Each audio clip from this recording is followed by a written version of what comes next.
Well, good morning. Monday before the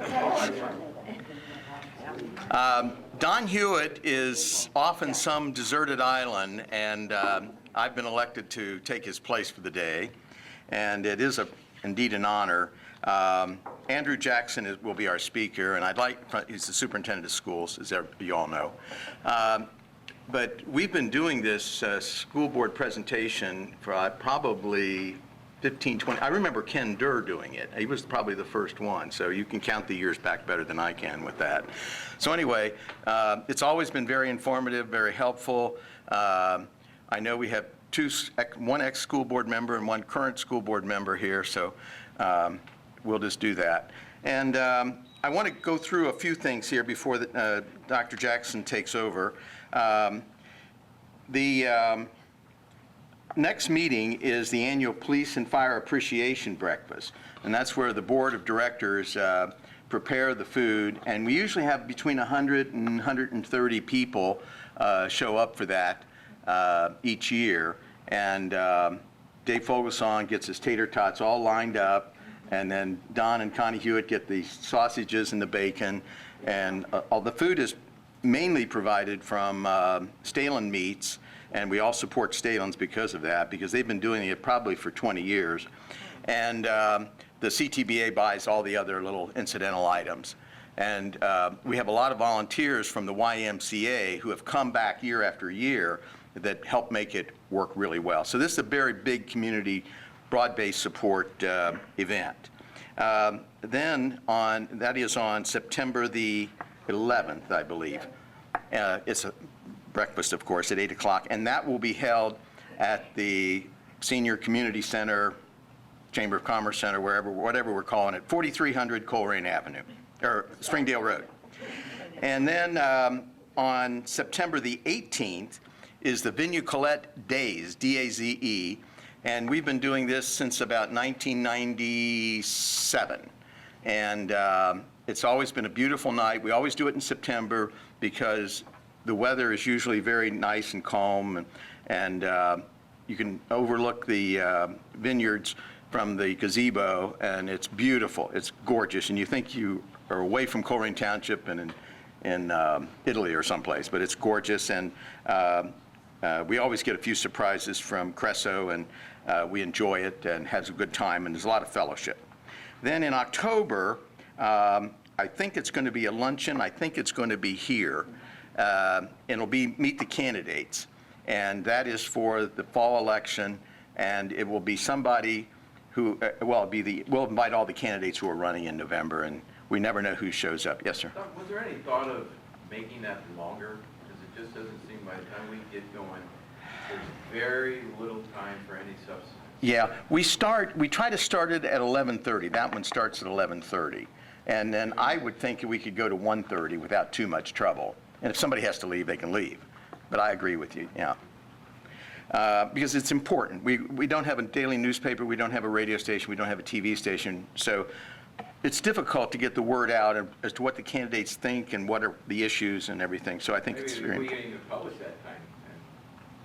Yes. Or even earlier if possible. Well, I believe, Linda, you put out the news release to the Northwest Press every month for what's going to... Right, and also there's a calendar that's an e-calendar, it's called, with the Enquirer that says these are the events that are happening in different areas, and also what kind of topics they are. So I do try and get that out. You have to do it about a month in advance to have a time, but we'll try both ways. I agree. It's an interesting thing.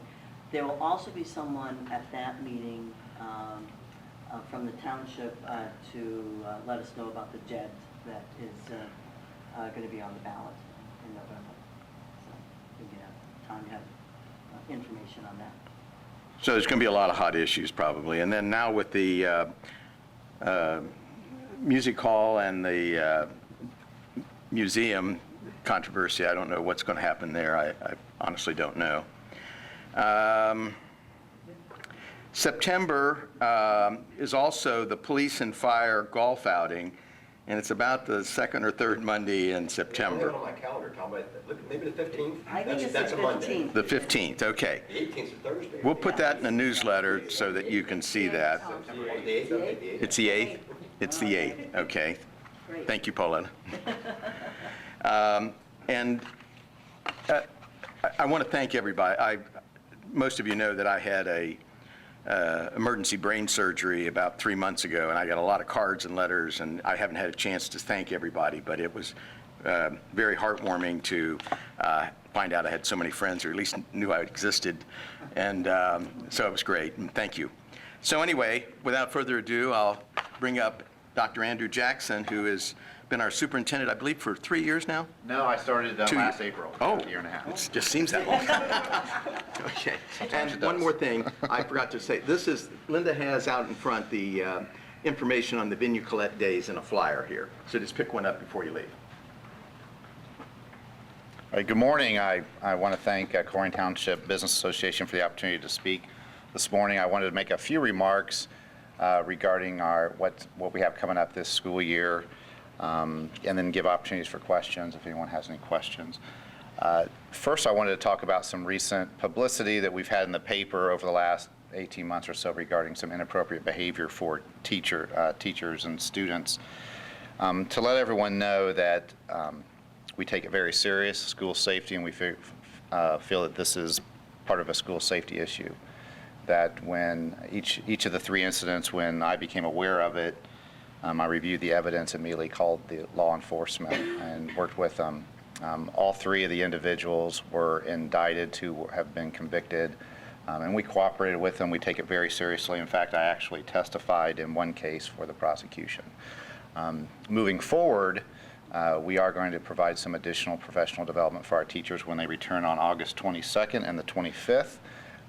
We already do that, but we're going to be doing some more with them regarding professional boundaries, use of social media, et cetera.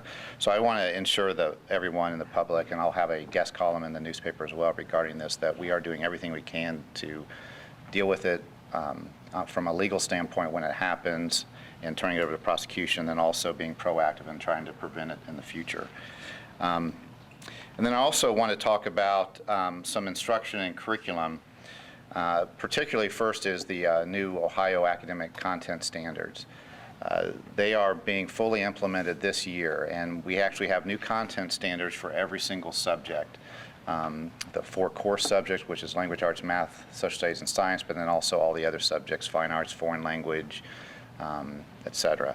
So of those subjects, 2 of them are part of what's called the Common Core, and I'll try to just explain a little bit about that. The Common Core is not a federal program. I think sometimes it gets mislabeled as a federal program. It's actually a group of governors and state superintendents that formed a consortium. It originally was about 48 or 49 of the states. A few have dropped out since then, so it's probably around 40 states. I don't have the most current count that adopted these standards. Ohio was one of those states, and they adopted the standards. So those are part of the new content standards that will be fully implemented this year. So for language arts and math, they're part of the Common Core. Also with the language arts, there are some specific skills, language skills, reading skills that they ask us to use in our social studies classes. And it's regarding, reading information and gleaning out facts from it, et cetera. It's not regarding content. I think there's been some confusion on that we're changing the content of social studies because of Common Core. That's not part of the Common Core. That's actually through the state of Ohio. As part of that consortium, states could select one of 2 programs to test their students on these new academic standards. There was a group out there called Smarter Balance, and there's another group called PARCC, P-A-R-C-C. It stands for the Partnership for the Assessment of Readiness of College and Careers. And Ohio chose to go with PARCC. So in this spring, we will be testing the students online for math and language arts using these new assessments developed by this consortium named PARCC. There is some possible legislation out there in the House that could change this. It could either delay it, or we could no longer be part of the Common Core. I can tell you that as superintendent, over the last 3 or 4 years, we've spent a considerable amount of money and resources on developing these documents to implement them this year, purchasing resources for the students and for the teachers, textbooks, et cetera. So I think the conversation is worth having of whether or not Ohio should be part of the Common Core. My concern is that through efficiencies, this is a little late. You know, that conversation, in my opinion, should have happened 3 years ago when they decided to do it. So I just have concerns over that after what we've done the last 2-3 years and the money we've invested. I think a lot of the concern is around the actual assessment piece and how that's being used and how that data is being collected. So I don't have an update in terms of what will happen, but I know that there was some legislation in the House.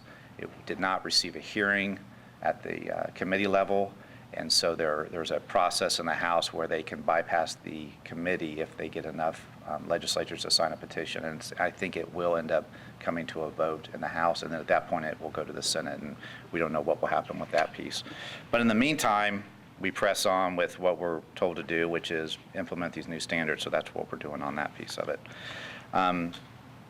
Regarding instruction, we have a new process in place for this coming school year where every other Wednesday we're going to be releasing students an hour early, and the teachers will get together in content levels and grade levels to review data, look at how their students were assessed over the past 2-week period, like just a teacher-made test or a local assessment or whatever we're using in the classroom.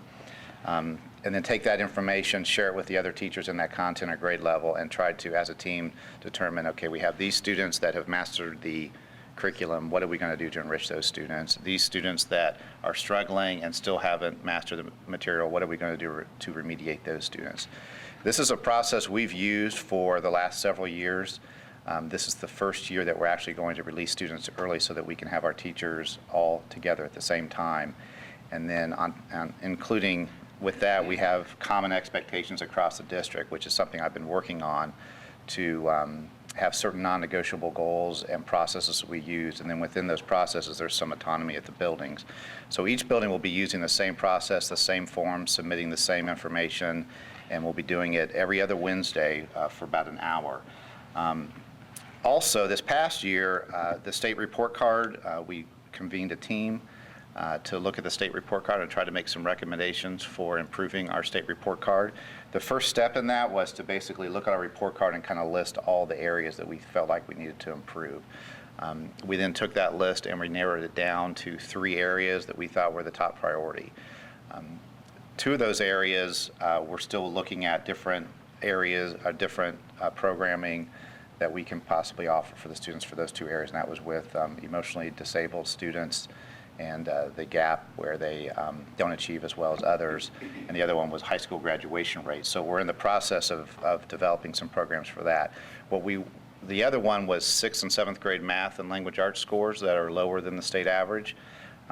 So we had a subcommittee that went out and looked at other middle schools that have similar demographics in terms of our free and reduced lunch numbers, our diversity numbers, et cetera, and look at their programming and come back with recommendations. Excuse me. So as a result, we're going to be changing our middle school format for this coming school year. In the past, our middle schools had a 7-bell day, so each student went through 1 bell of the 4 core. So they had 1 bell of language, arts, math, social studies, and science. They had 2 bells of electives, which could be, fine arts, art, PE, music. It could be a foreign language for some of them, et cetera. And then they had 1 bell that we brought them back into a core subject if they needed enrichment or if they needed remediation, and we tried to schedule them accordingly. That was difficult to get them in the right class at the right time with the right teacher. It was difficult to communicate those needs with the teacher. So what we've done for this year, and this was a program that has been used at other schools that have similar demographics but are doing better on the report card, we are going to move to a 6-bell day at our middle schools. So the students will still get the 2 bells of electives. That'll be between 40 and 42 minutes. The core will go from a 48-minute bell to a 60-minute bell, and we're going to eliminate that extra bell we were giving students for enrichment and remediation. So now they'll have 60 minutes of language arts, math, social studies, and science, and the teacher will be expected then to provide the remediation and enrichment in the actual class. So we'll have that process in place where they'll be looking at, on those Wednesdays, looking at the data and determining which students need additional help or which students need enrichment, and they'll be doing it in the actual class. It'll eliminate the need to communicate between two different teachers to try to schedule that time together. They'll actually be in that class. So it has worked very well at the other schools that have been using it. So we're very excited about adding that to our middle school plan for next year. The other item, I'm sorry, I lost my place here for a second. The other item I also want to talk about then is regarding our master facility plan. The board hired an architect over the summer, and we started the process to look at our master facility plan. Back in 2007, 2008, we developed a master facility plan. Since then, that's 6, 7 years ago. So since then, our enrollment has declined a little bit, and we've also closed a building. So we're looking at that master facility plan again. We're currently at the place where we have a steering committee that has met on one occasion. They've met with the board, and they've also met with the leadership team to start this process. Part of the process is going around to every school building and doing an assessment, seeing what it would cost to renovate this, what it would cost to replace it, et cetera, and have that data. Over the month of September, this committee will be meeting to look at possible plans. It's likely that we'll devise 2 to 3 plans by the end of September to bring out to the public. Sometime in the month of October, we'll have community input meetings where we'll present these plans and the needs, and we'll have opportunities for the community to provide input on 2 to 3 different plans on a master facility plan. We will get that information out on our website. I'll make sure Pauletta sends the email out to this group as well. So we want everyone's input. The more input, the better. And we also want to get the word out that we're looking to do this again.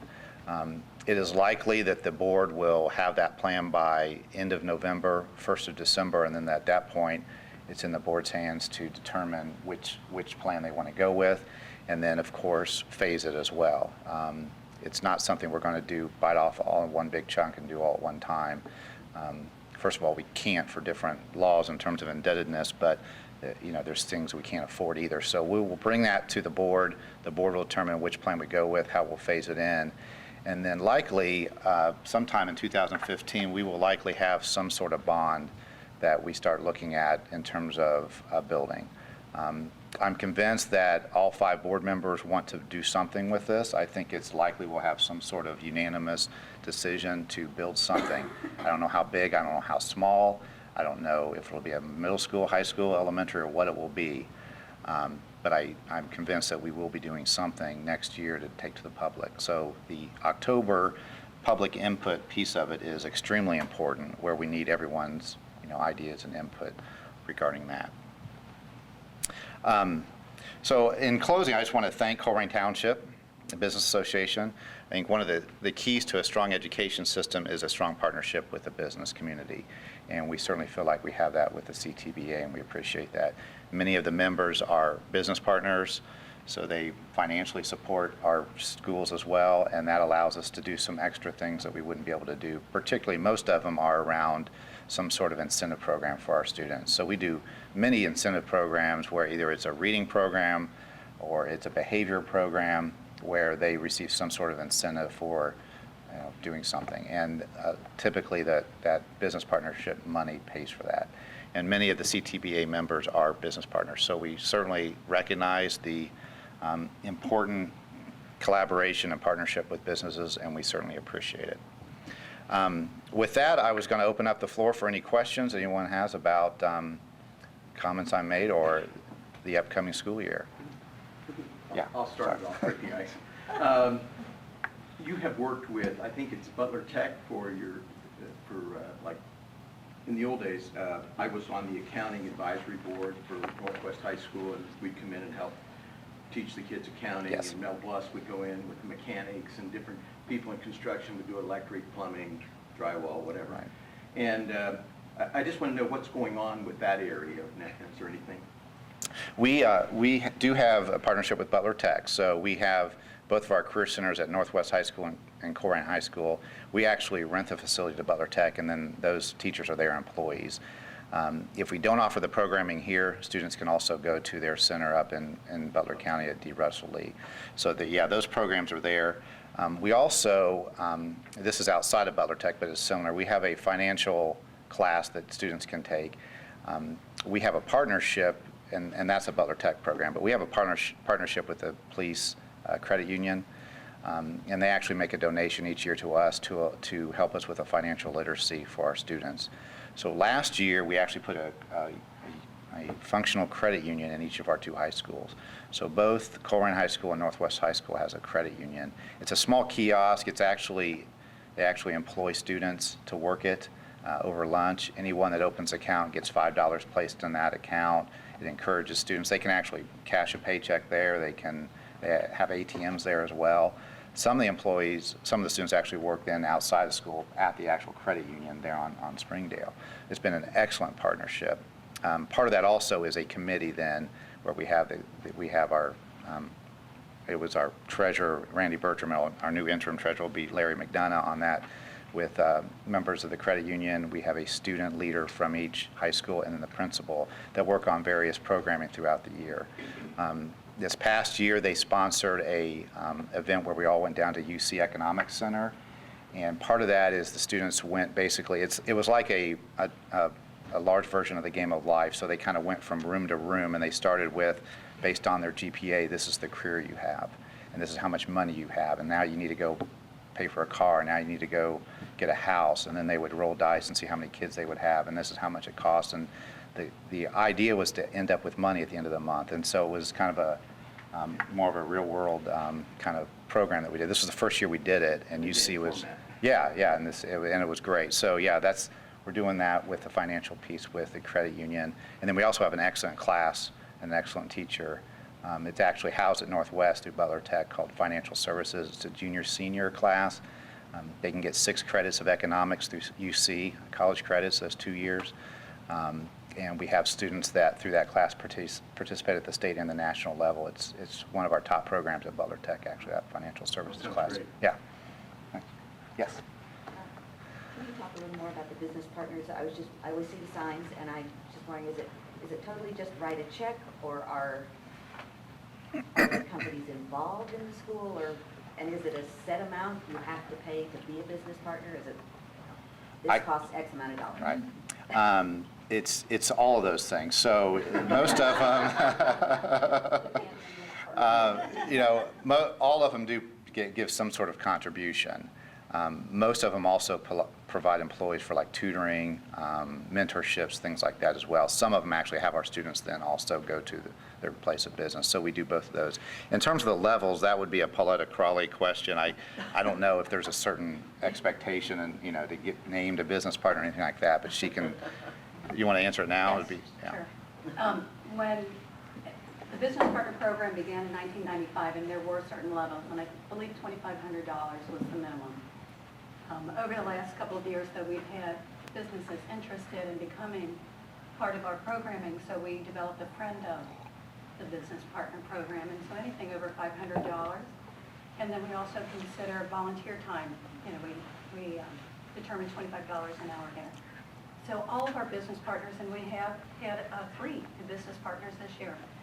We still have 2 schools without one though. So they are all very much engaged in the buildings. Our principals meet with them each year right about this time and talk about the needs of the school building and the programming that they would like to have come in. Amanda is here, and Rumpke has been a stellar business partner with us from the very beginning with several of our schools, and so they do sit down and determine where the needs are, but it has to be needs for the student. It's not for the facility, it's not for the staff, there's no luncheons or breakfast for the staff, things like that, unless it's lunch with the principal for 10 kids who did the right thing that week, then those are the kinds of incentives we use that for. But there are very strict guidelines around that, and we kind of stick to it. And then in May, we bring all of our business partners in for a breakfast, and we thank them and go around the room and talk about something unique that was able to happen in the school building this year because of that business partnership. And that's actually how the credit union came up with putting the credit union in each of our high schools. They wanted to do a little bit more, and they came up with that along with Peter Clark, who is that teacher.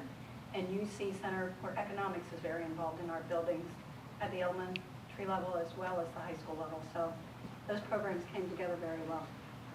So if anyone is interested, please contact me, and I will be happy to sit down and talk with you about what our other business partners are doing and what kind of options we have available.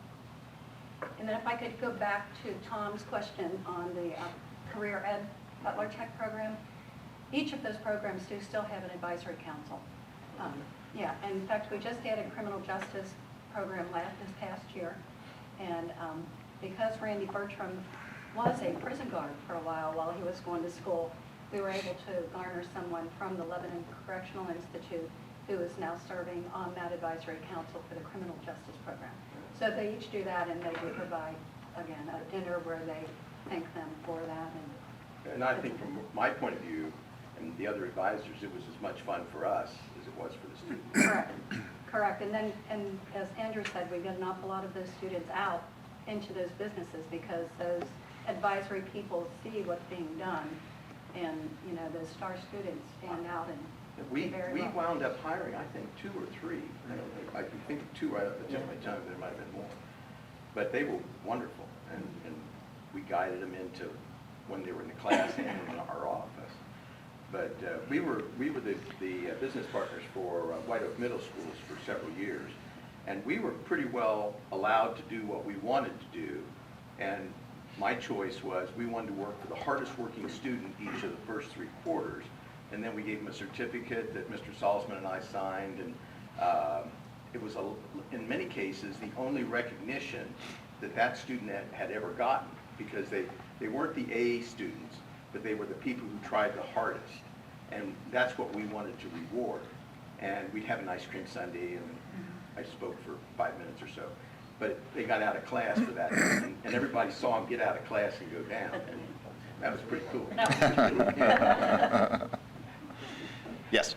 I was reading some discussion on this Common Core, and I'm on one of these boards down at the Cincinnati Chamber, and there was a lot of discussion about, okay, we don't want the state running our education system, but then somebody pointed out that these Common Core standards are not really the process by where you get this knowledge. It's more the testing at the level you have to be at. It's still up to the schools on how they train you. Can you just talk a little bit about, Sure. is it just the testing, or does it involve some of the? The standards, when the process started, Ohio, when they adopted the standards, they could have added up to 15% additional. Ohio chose to accept them and approve them as written. But the standards is not curriculum. You know, curriculum is the scope and sequence, what order you teach things, how in-depth you teach things. The standards just basically, this is what the kid needs to be able to know and do. That's all the standard states. It doesn't get into the instructional program of how we do that.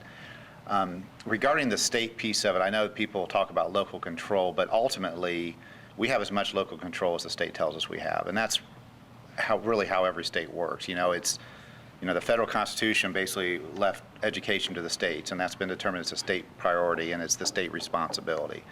So when people say they want local control, we have some local control within whatever guidelines the state tells us, and they can take away local control or they can give us local control. I mean, it's really up to the state legislature. Each year there's laws that get passed that maybe give us more local control or take less, take some away. Again, to get back to the original question, it's just simply the standard of what does the kid need to know and do, and then how we teach it, how we present it, how much time we spend on it is a local decision. Is that, go ahead. So just to follow up on that, so you said there was, I don't know, 40 or 50 states that are part of this. Are they all getting together and they have the same standards, or is each state tweaking the standards to somehow accommodate their particular state? When it first happened, it was I believe it was 48 states. I know Texas was not one of them, but I thought there was another state. 45. I'm sorry, what? Texas, Virginia, Alaska, Massachusetts, I think it was 46. Okay. And I know Indiana just recently pulled out of it as well, so some of them are dropping out. But when you receive them, then you receive the standards. Each state received the standards, and you could add some to it. But But at the state level, you could add or reduce standards, or I'm sorry, add standards to it if you wanted to. But again, you wouldn't go below that level. So you wouldn't be doing scope and sequence type of work, how much time you're expected, et cetera. That's not part of the standards. Now, Ohio Department of Education does have some suggestions. They have some samples. They have some model lessons that they suggest, but it's not part of the law, and we're not required to follow those. We're just required to bring students up to a certain level based on those standards. I don't know how many states chose to change the standards once they were given to them from the Common Core. I'm not sure about that. I know Ohio chose not to and just accept them as they were presented and did not add anything to it. But the original intent was they could add up to 15%. I don't know how you quantify standards like that, but that is what they said. You could add up to 15% on top of it, and Ohio chose not to do that. Yes. In regards to drug use and such, all the schools obviously do a lot to prevent it, education and so on. New things come up, this powder caffeine, you know. Years ago it was nothing or whatever they did with paint cans. The question would be, where have you guys failed in the schools, and what is going to be different this year than last year to correct those failures and to address the new things that come up? Regarding drug use? Drug use. Okay. You know, I don't know if we necessarily failed in any area regarding that. I believe that there's two things. One is that when it happens, I think there needs to be strict consequences for it. And the other piece is some sort of remediation so it doesn't happen again, some sort of program or something like that. We did go through our code of conduct, and it was presented to the board on August 11th. So the code of conduct has taken our codes and broken them into 4 different tiers and tried to better explain, if you do something in this tier, these are the consequences, and break it up a little bit. And drug use is in there. You know, when I look at over the past couple of years, I don't have the data with me. That's not our largest discipline issue in terms of expulsions and suspensions. Typically, at the high school level, at least, it's fighting and it's insubordination type issues where they just repeatedly refuse to do what they're told. Those are the 2 big issues that we're dealing with at the 2 high schools regarding that. You know, I don't have the exact data with me on the drug use piece. There are some schools that are looking at drug testing, random drug testing of students, and you have to be somewhat careful of that in a public school on how you do that, but there are some ways that you can do random drug testing. When you look at a program like that, I guess there's 2 things you have to consider. One is the cost. That's not a cheap program to institute. And the second is, if you're just simply randomly testing students for drugs just to get them out of school, you know, we have a responsibility for this community to provide education for those students. So what are we doing to prevent it from happening again, you know, and what does a program like that cost? To me, that would be an area that the district should look at. But in terms of going back and looking at our failures around drug use, and it was just not one of our top 4 or 5 discipline issues at our high schools. I'm not saying it doesn't exist. You know, I know there's issues out there, but I know in terms of students getting caught with it, you know, we had a few marijuanas on property, things like that, but not a real major epidemic like you may think in terms of students getting caught. So, Is with the cocaine and some of the other things that have become so inexpensive, has that been filtering in campus on occasion? we have not, this past year, I know we have not had a cocaine or heroin incident on campus. And when I say that in terms of a discipline incident where a student got caught with it, I think heroin is probably the bigger issue than cocaine right now. And that is an issue that has become very cheap. It's getting imported in and it's cheap to get. So I'm not saying students aren't participating in that, but I know that last year we did not have an incident like that at our 2 high schools. Yeah. How are the community resource officers doing it? I know they've been there for 8-10 years now, and I know they've had some great successes. Yes. Yeah, we're extremely happy with our partnership with Colerain Township. We have a Colerain Township officer at Northwest High School and Colerain High School, It's a shared programming, so that basically we share the cost of that officer, and during the school year, they work for us, and then outside of that, they work for the township. I think it's been a great benefit to the two high schools to have a law enforcement person there, not just in terms of security and stability, but also so that students can come forward with potential issues that may be happening. It's a good connection for us between inside the school and outside the school. So when you're looking at a school and you're looking at school discipline, things that happen outside of school are not something that we're even permitted to discipline a student on until it disrupts the school day. So if something happens outside the school that is disrupting the school, then we can deal with it accordingly. And that connection with the SRO certainly helps. We're actually going to be, we had a recent retirement, so I think we're going to be adding an additional Colerain Township officer to Colerain High School because we were using Hamilton County personnel, so we're looking at making a change there.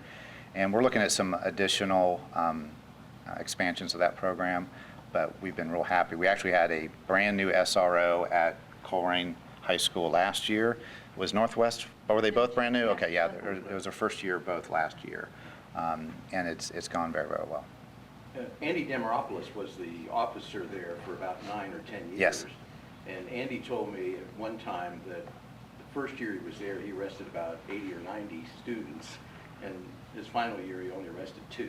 So, I mean, their presence really was a Yes. big, Yeah. important issue. Yes, and he actually retired and then worked for the school for a year. He was our suspension, when we suspend kids in school, that he was actually in that room, and then he's really retired now, so he's not doing that. But yeah, he was even present last year at Northwest High School.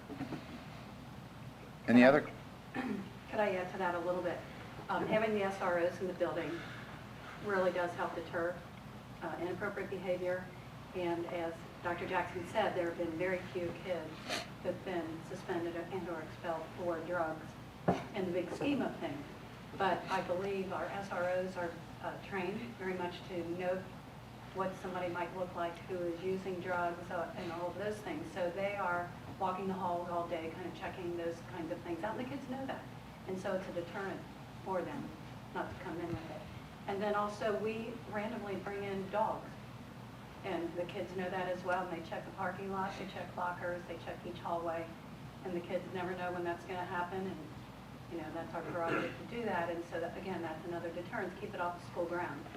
And then when we do have a student that comes in for an expulsion and the parents come in, usually one of 2 things happen. The parents are shocked, or the parents knew there was a problem and they've tried to get the kid help and they've not been successful. So through our hearing officers, we're able to offer some resources to them that they can take advantage of on their own to help their child if that's what they choose to do. If parents, Okay. You have to ask me first if I can't answer them. Okay, just go try it. Anyway, if the parents think the kids are having trouble with the drugs, they don't really know, they come to school and ask you guys to help them figure it out. Do they come? I mean, if they think their kid may have a drug problem, they don't really know, they're really sure. Some of the parents. Can he come to the school? Absolutely, And yeah. talk to school? No. Yeah, we have guidance counselors at all of our secondary schools, plus we have a student support team that there's 2 members of that help them find community resources as well, but absolutely, we will assist those students. I mean, Yeah. the parents really don't know. Right. Do the parents really? Is that publicized for the parents, so it's well understood that, hey, if you think, ask us, we have some guidance? That's a good question. You know, I'm not sure if all of them know that or not. We can certainly look into it. It's not something we try to hide. We try to publicize it, but whether or not, you know, they read it or listen, but we can certainly do a better job of that. Fear would be, can they come to school Right. without consequences? Yeah, right. The, Yeah.